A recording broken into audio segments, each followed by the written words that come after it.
বা লালবাজার থেকে বেরিয়ে রিপাবলিক বাংলার অফিসে আসার পরে প্রথম প্রতিক্রিয়া হলো যে আমি একটা স্বপ্নের দেশ ঘুরে আসলাম হঠাৎ, কারণ বাড়িতে একজন আসতে পারছে না, আমার মার সঙ্গে দেখা করবে। আপনার বাড়িটা প্রথমে একবার দর্শককে বলুন যে আপনার বাড়িটা কোথায়। আমার বাড়িটা হচ্ছে একদম হরিশমুখার্জি রোডের ওপরে তেইশপল্লী দুর্গা মন্দিরের উল্টো দিকে দুটো বড় বড় বাড়ির মাঝখান দিয়ে 10-20 গজ ভিতরে আমার বাড়ি। সেখানে অভিষেক ব্যানার্জিরও বাড়ি। অভিষেক ব্যানার্জির বাড়িটা প্রথমে, আমার বাড়িটা দ্বিতীয়। উই শেয়ার দ্য ওয়াল। শান্তিনিকেতন যে বিখ্যাত বাড়ি, সেই বাড়িটাই। আমি তো অশান্তিনিকেতন বলে আমি এটা ডাকি, বলে দিলাম। আমি দেখি ওটা অশান্তিনিকেতন, কারণ সারা পাড়ায় ওটা একটা অশান্তির সৃষ্টি করেছে এবং আমাদের জনজীবন বিপর্যস্ত করেছে। যদিও আমি অভিষেক ব্যানার্জিকে আমার দেখার সৌভাগ্য হয়নি।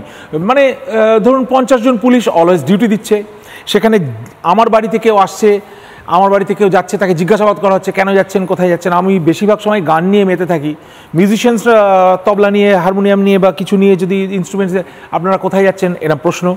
রিসেন্টলি গার্ডরেল টেনে আমার গাড়ির রাখার জায়গাটা পর্যন্ত বন্ধ করে দেওয়া হয়েছে। এবং অন্যে এসে যে আমার মার সঙ্গে বা আমার সঙ্গে দেখা করবে, আমার বাড়িতে আসবে, সেই অবস্থারও একটা অবনতি ঘটেছে, কারণ গাড়ি পার্ক করা মহা মুশকিল।